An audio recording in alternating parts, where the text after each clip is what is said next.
Yes, sir. We got some Alex Bell in the building, man. Hey, we got our favorite childhood show. Everybody watched this growing up. This might be one of the most universally watched, recognized IPs of all time, bro. We don't give Blue's Clues the respect it deserves.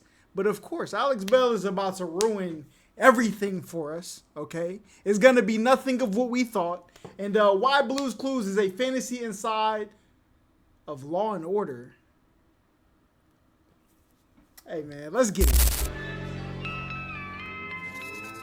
Law and Order is crazy. I don't know how you're gonna tie that in. Hi there. Blue's Clues is an educational children's TV show about a man named Steve who lives in a magical world where he spends his day talking to inanimate objects, jumping through picture frames, and trying to find clues to help understand his magical blue dog. Law and Order is a gritty, realistic police procedural / legal drama that involves New York City homicide detectives trying to solve murders and prosecute criminals. These two shows are very different. You could not find two shows more polar opposite than Blue's Clues and Law & Order. So and we yet, thought. Despite this, not only do I believe that these two shows exist in the same both of them got universe, clues, but though. I'm also going to be proving that the entire Blue's Clues show is actually just a fantasy inside of the mind of a single Law & Order side character. Yes, I am being serious. I know that sounds crazy. Listen, if he does this, I need some ideas of what I'm gonna do, bro. If he proves this, Alex Bell is 100% the GOAT of theories, bro. But just stick with me, because I'm pretty sure that I have discovered a 29-year-old secret that has never been talked about before today. Get ready, because this is the Blue's Clues Law & Order theory.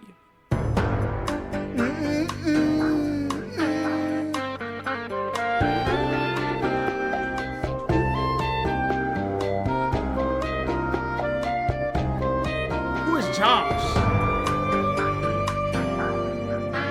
See, we only know Steve, bro. That's it. By far, the most common type of fan theory is the dream theory. The idea that everything happening in a story is actually all just inside of a character's head, whether they're stuck in a coma, or they're dreaming, or hallucinating, or they're actually dead. Pretty much every piece of media has some kind of dream theory. And it's sort of the lazy, low-hanging fruit of fan theories. Facts. You can just apply it to literally anything, and usually there's never actually any evidence besides. The dream theory and like the alternative universe theory, them is the two worst ones.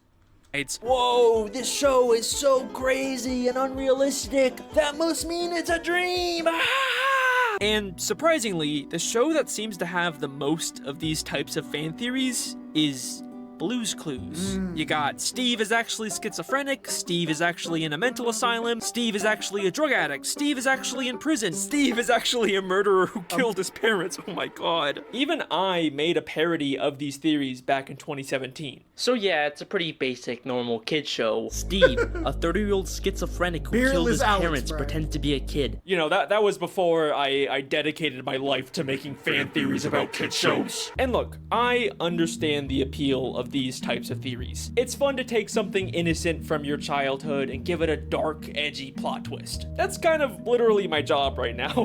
But why are there so many of these theories about specifically Blue's Clues? Well, I think it's because everything about this show has always felt fake.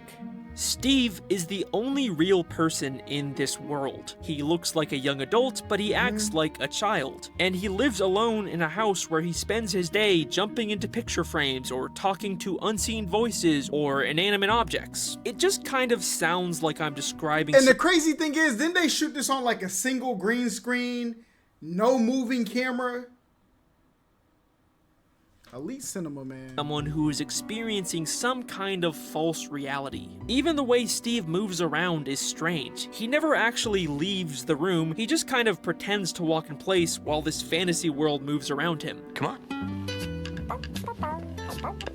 Obviously, that was more of a filming limitation, but it still adds to this feeling of fakeness. But other than these surface-level weird vibes the show gives off, there's never actually been any strong evidence to prove one of these theories. And believe me, I and others have looked. It has been 28 years since this show first came out. You know, you'd think if there was actually some kind of smoking gun here, we would have found it by now. But what if that's because we've all been looking in the wrong place? So, the other day, I stumbled upon an interesting piece of Blue's Clues trivia. A year after Steve Burns filmed the Blue's Clues pilot, he had a small role in an episode of Law and Order. And I thought the idea of seeing Steve from Blue's Clues in a gritty, realistic cop show was kind of funny, so I decided to track down the 1995 episode titled Cruel and Unusual. Just a heads up, this episode deals with some pretty serious subject matter, so please proceed with caution. In this episode, Steve Burns plays a kid with autism named Kevin Jeffries. Good morning, how are you?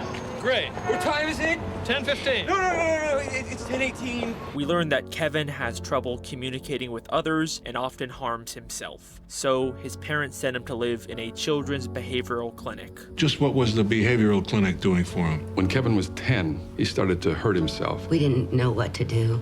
We couldn't keep Kevin here. We had to send him away. We later find out that the doctors at this clinic were horribly mistreating him by giving him intense electroshock therapy and forcing him to wear a sensory deprivation helmet for days. He kept Cassie in this helmet for 3 straight days. This helmet cut off the blood supply to our daughter's brain. The episode starts with Kevin after he's escaped from the facility, but tragically he gets arrested and later succumbs to the injuries sustained from his abuse and dies. I don't know, Mike. I think the kid's dead.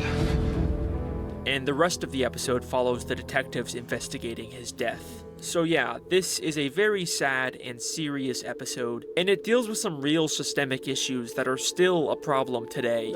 Like I was saying, this show is clearly very, very different than Blue's Clues. But what I find interesting about this is that for years, people have been trying to prove that Steve is actually in prison or a mental facility, and now we have this piece of media where we see Steve's actor in that exact position, and as far as I'm aware, no one's ever really talked about this. I mean, sure, Kevin's not schizophrenic, he has autism, but seeing as how he was being abused and put into sensory deprivation for days where he couldn't hear or see anything, you can kind of imagine that anyone in that position might try to escape to some kind of fantasy inside of their head.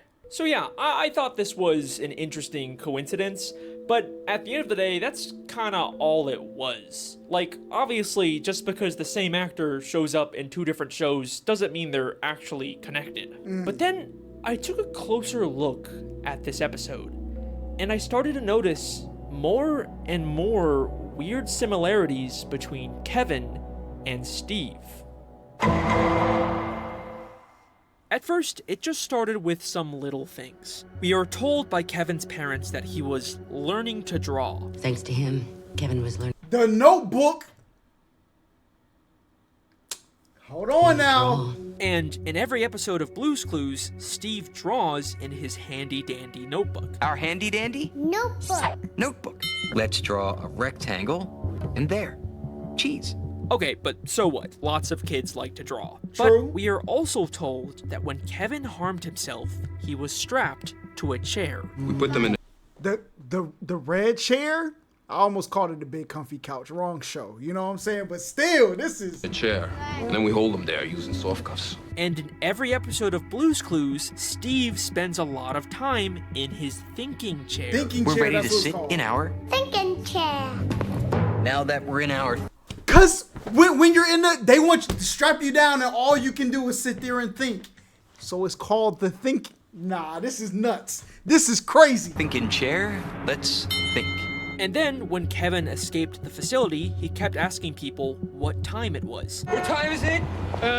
10:15. What time? How you doing today, huh? What time? Now, it is common for some people with autism to rely on specific schedules or routines, but what time it is also really important in Blue's Clues. What time is it? What time is it now? Steve has a cleanup time, We just had cleanup time. a nap time. It's Blue's nap time. Now it's time No, for so long. no There's way. a talking clock. And most of all, every day, Steve has mail time. Mail time, mail time, mail time, mail time. Hey, Blue, the mail's here. So yeah, there's some weird similarities here, but nothing actually concrete. I didn't really start to take any of this seriously until I realized. After Kevin escaped, we are told that he went to a movie theater.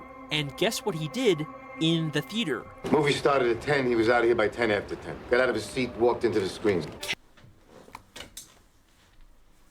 Alex Bell, let me tell you something, brother. You ruined one more show for me. Bruh. Steve jumps into the freaking Blues could do. If Blues could do, we can too. You know, and this, ladies and gentlemen, this is absurd. Let me put that back in real quick. Hold on, we need that. Kevin got out of his seat and tried to walk into the screen. Doesn't that sound exactly like Steve Blueskadooing into a picture? Blueskadoo. We can too. Got out of his seat, walked into the screen. This kind of feels like more than a coincidence. So this is when I first started to consider, is it really possible that Kevin Jeffries from Law & Order is the real Steve and Blue's Clues is all a fantasy he Inside created his to head. escape his abusive reality? Okay, I know you're not convinced yet, and to be honest, neither was I, but don't worry. We are just getting started. Oh my Kevin's goodness. behavioral clinic is in New York City, and the one time characters actually leave the Blue's Clues fantasy world and go to the real world, they end up in New York. Blue's Clues in New York City? This is epic! Also, in the very What is first that episode of garbage? Blue's Clues, we can see a newspaper from the New York Times inside of Steve's house, strongly implying that's actually where he lives. We can also see objects from Blue's Clues in Kevin's life. In Kevin's parents' house, we see a very large salt and pepper shaker, just Okay. like Mr. Salt and Mrs. Regular Pepper. household Hi, items. Mr. Salt and Mrs. Pepper. Hello, Steve. Hello, Steve. And in the clinic, we can see a red bucket, just like Steve's friend, Pale. Hello, Pale. Hi, Steve. Also, Normal when item. Steve left the show to go to college, he left on a blue bus. And when Kevin escaped the clinic, in his pocket he had a schedule for the Greyhound, Here you go. Amtrak schedule, Greyhound schedules. which is also a blue bus. Alright, those are some more interesting connections, but you're probably still not completely sold yet, right? Not yet. Well, check this out. Yeah, When Steve eventually left the show to go to college, he was replaced by his younger brother Joe, Oh, hi. It's me, Steve's brother Joe. and later, Joe got replaced by their cousin Josh. Hi, it's me, Josh. And not only does Kevin also have a younger brother, but at the clinic, there is a nurse named Joe What's your name? Joe Garvey. Joe Garvey. You're under arrest for assault. and an occupational therapist named Josh. Take a look at the amended complaint. An occupational therapist, Josh Bingham, was dropped. I think that Kevin is taking aspects from his real life, like the objects or the names of the people working at the clinic, and applying them to his fantasy. Also, this one is less impressive, but the name Kevin is also the name of the Blue's Clues UK host. Hello out there. It's me, Kevin. Also, check this out. Kevin's behavioral clinic has the same initials as Blue's Clues. Yeah? That one's also not that impressive, I know. Yeah. But wait. If this theory is true, and all of this is just inside of Kevin's head, then why does the main character of his fantasy keep changing? Hi.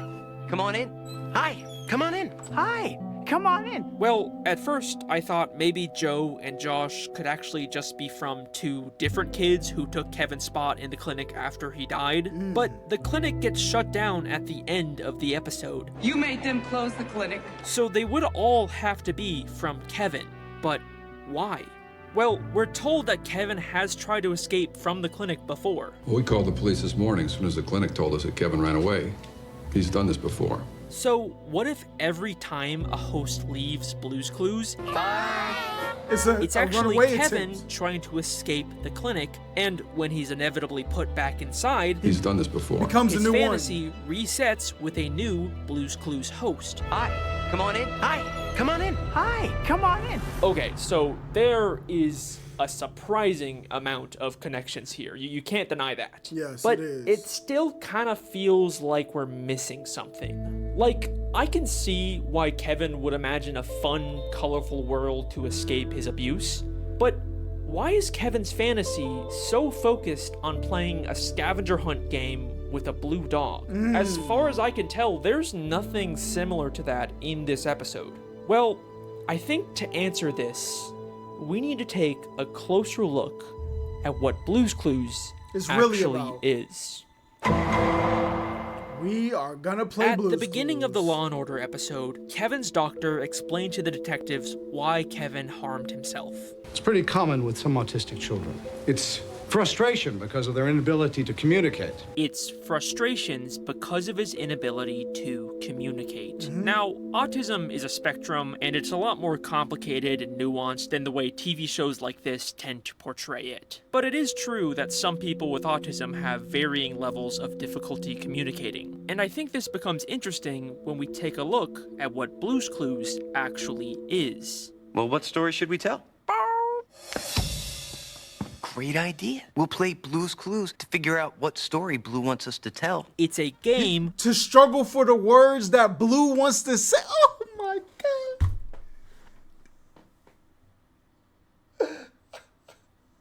where you try to understand Blue, a character who has an inability to communicate. This is literally the entire premise of the show. So I think that this is telling us that Blue represents the side of Kevin who struggles to communicate with others. Okay, but where did the idea for a blue dog come from? Like I said, I couldn't find any references to dogs in this episode. The closest visual was this vaguely blue drawing in Kevin's room that I can't really make out, or this teddy bear that kind of had a similar pattern to Blue, but nothing really concrete, which is weird because Blue is such a major part of this fantasy. But then I realized it doesn't matter if we can't find a direct connection, because in Blue's Clues, Steve didn't actually adopt Blue. In a flashback episode of Blue's Clues, we learned that when Steve was younger, he read a book about a blue dog. It's a book about a puppy. Which caused Blue to magically come to life. And I think this is also probably what happened with Kevin. We see that the Children's Behavioral Clinic is full of what we can reasonably assume are children's books. Maybe there's a book in here that also gave Kevin the idea for a blue dog, just like Steve. In fact, this idea of a children's book giving Kevin ideas for his fantasy is exactly what we see at the start of the Blue's Clues intro. Bro, the corduroy bear, I remember that book. Hi, it's me, Steve. Every single episode of Blue's Clues starts with a stack of children's books in the real world. Before I remember the one with the centipede on it. I remember that one. Going inside of a book called Blue's Clues where the episode takes place. The show literally tells us every episode that Steve's world is fake and comes from a book. And I think this real world full of children's books is actually the Law & Order Behavioral Clinic.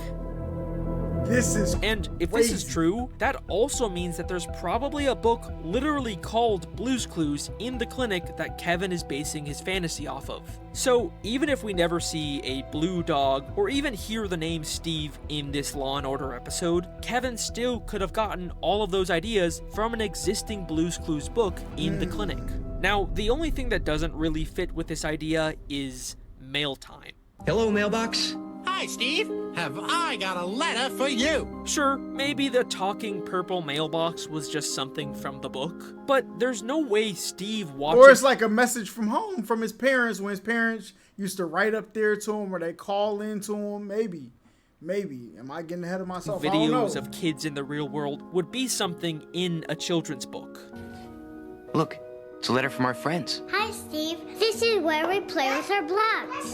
This goes that way. So, what are these videos? Well, the behavioral clinic is full of other children. You want to see what a good day is for some of these kids? So, I think these videos are Kevin's perception of the other kids. There is just an undeniable amount of connections and similarities between this episode and this show. It just really feels like Blue's Clues is all a fantasy inside of Kevin Jeffries' head. But at this point, you're probably wondering, could any of this actually be intentional?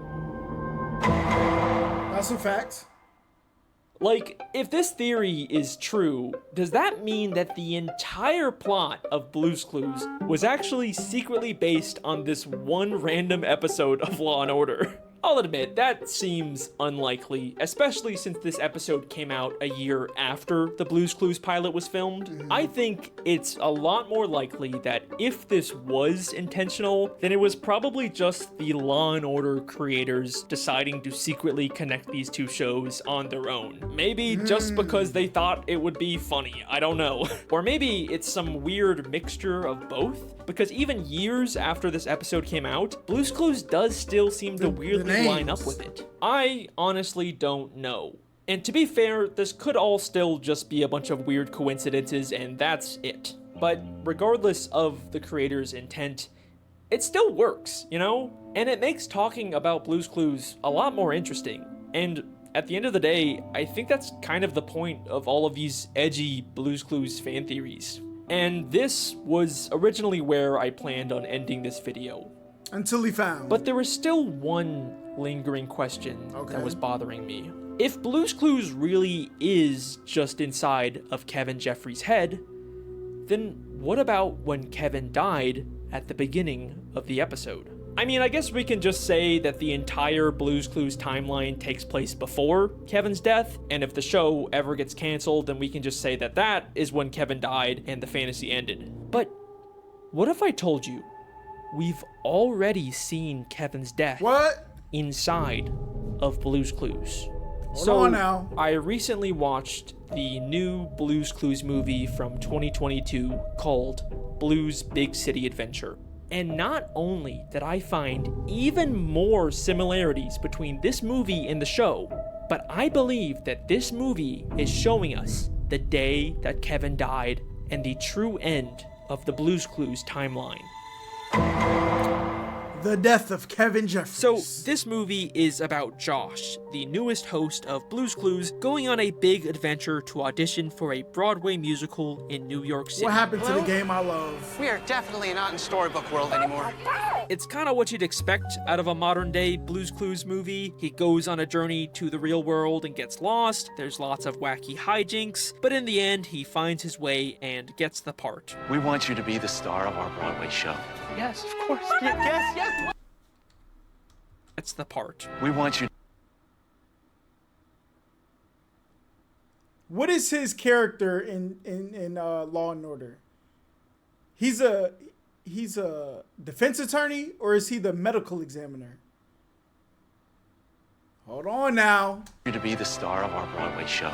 Yes, of course. Yes. But if you watch this movie with this theory in mind, so many things take on a whole new meaning. The first thing that immediately caught me off guard was the opening song. It's a brand new day. This song is about starting the day, and Josh keeps saying, "Good morning." Good morning. Good morning. Good morning, Blue. And literally, the first thing we hear Kevin Jeffries say is, "Good morning." So is Donovan. Good morning, how are you? Despite it clearly being night, we also hear this line in Josh's song. This life is just like a beautiful dream. This life crazy. is just like a beautiful dream. Interesting. And while Josh sings, the other characters keep telling him to wake up. Wake up! Wake up! It's a brand new day. Right away, this movie feels different. Like it's trying to draw attention to the fact that this world is just Kevin's fantasy and it's time for him to leave it. Josh leaves his fantasy world to go to the audition in New York, just like how Kevin escapes the clinic at the start of the episode. And just like Kevin, Josh immediately seems very disoriented by the outside world.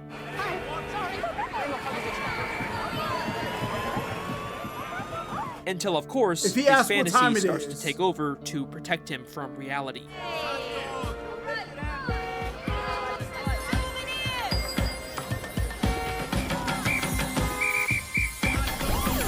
But what's interesting about this movie is that for the very first time ever, we get these little glimpses of Blue's Clues from other people's perspectives. Don't you think so, Madam Mustard? Oh? Lovely to meet you. Whoa! Mr. Salt! Mrs. Pepper! Am I glad to see you? Oh my God! Like I said, this movie feels different. We learn that Josh's audition is at 3 o'clock, and the whole movie is just him trying to find the audition before time runs out. It's almost time for my audition. Oh my gosh. We don't have much time, Blue. Could this be why Kevin kept asking people what time it was? What time is it? What time? What time? Josh also doesn't know where his audition is. All he knows is that it's in a theater somewhere. Excuse me. Do you know the address to the theater? Which theater? The theater where he went to the movies and ran into the... Nah, this is actually insane, bruh. This is actually insane. I don't know which theater. Maybe this is why Kevin went to a movie theater after he escaped, because he thought it was his Broadway audition. Now, in the Law & Order episode, shortly after leaving the theater, Kevin gets arrested and then tragically dies in police custody. But that's not what happens in this movie. Josh goes to the theater and gets the part. We want you to be the star. But this is him running into the screen. Of course. Yes. But instead of him leaving and dying like Kevin, we immediately cut to him performing the musical in a big climactic finale. My dream is a reality. That's him inside the screen, in his mind.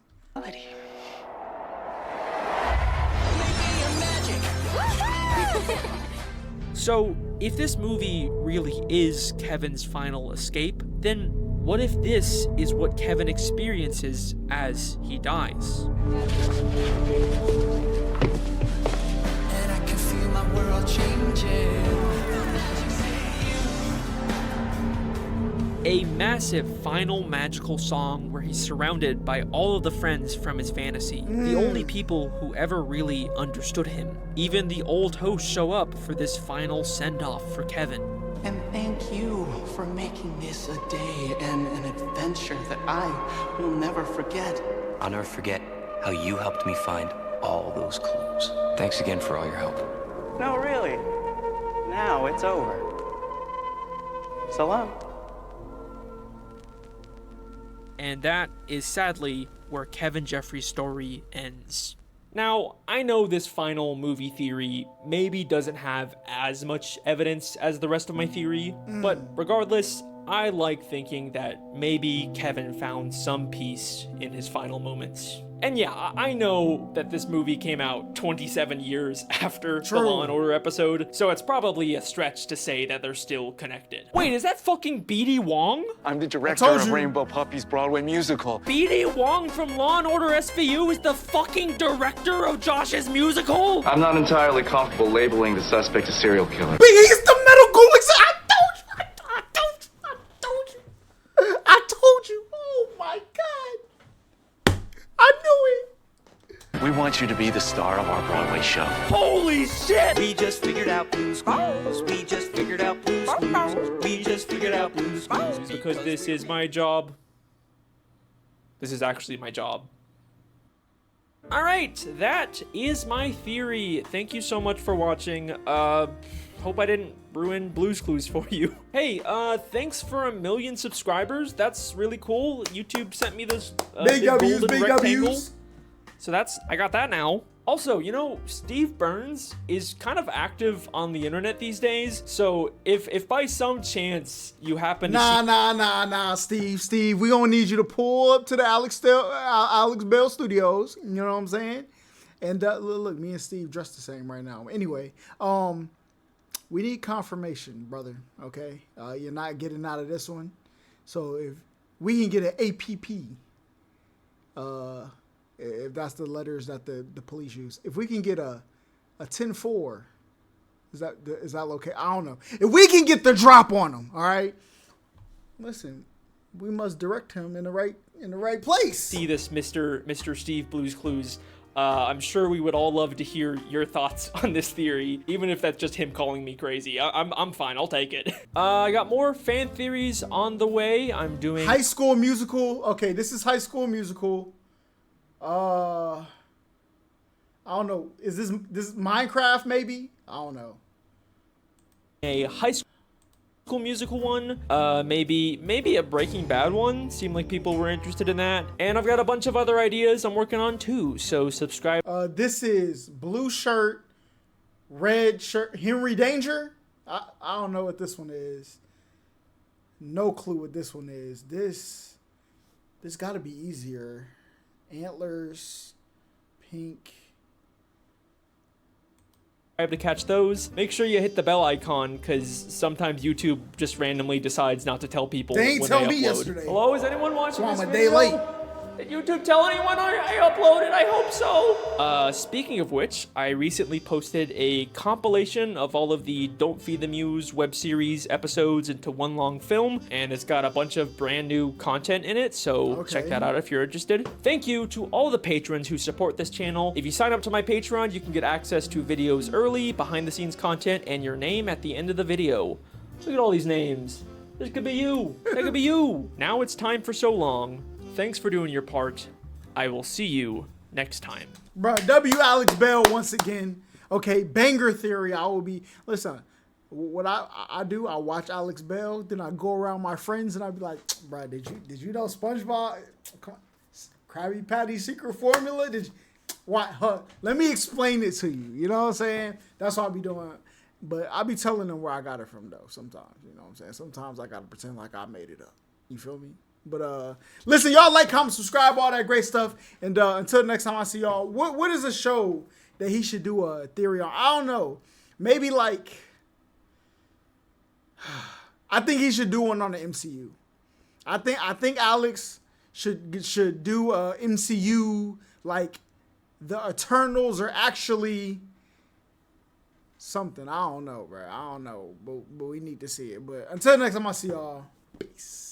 So when the metal hit his mug, he just sunk in place. 100K Holla, chillin' Bahamas. Come home to your crib and throw in your mama.